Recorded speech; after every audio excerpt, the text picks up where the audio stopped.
How's it going, gang? Chris Card's back. 1984 Topps Progress Report number 2. Now, I did this with the other 3 sets. Let's do this with 1984 Topps as well. A brief rundown on the set. How many cards I will attempt to get autographed either through the mail or private signings. And of course, I will be keeping tally of the cost. 792 cards in this set. There is a 132 card traded set. 44 of these guys are Hall of Famer, give or take a couple, because quite frankly, there's so many repeats. I might have counted somebody twice.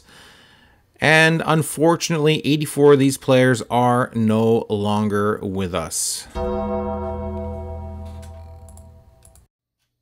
right, gang, 7 cards going in today. Actually, make that 8 cards. 1, 2, 3, 4, 5, 6, 7, 8. Yes, 8 cards here. I pretty much blew my load on our first update with throwing in 43 cards. So actually, next time 84 Topps Progress Report comes up, I might have to skip it just because I really won't have enough cards to put in to make it worthwhile to make a video on it. But this card we got back on last through the mail Monday, number 138, the Chicken Man, Wade Boggs, $10 a card. Through the mail Monday, number 138, 2005 Hall of Famer. 1996 World Series champion. No inscription, no nothing, plain Jane, just throwing it in there.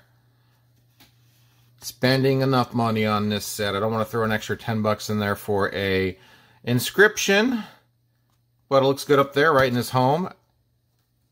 Next card is going to be Steve Braun. This one inscribed for free. 1982 World Series champion, of course, led by Whitey Herzog. Pretty sweet return from him. Also a Tiffany. 227 card number on this one. 15 years in the bigs. Finished his career with the Cardinals, I think, in 85 or 86. He is a great TTMer. However, I did not get this TTM. Well, actually, I did get a TTM. I got a TTM 123. For $4. $4 a card.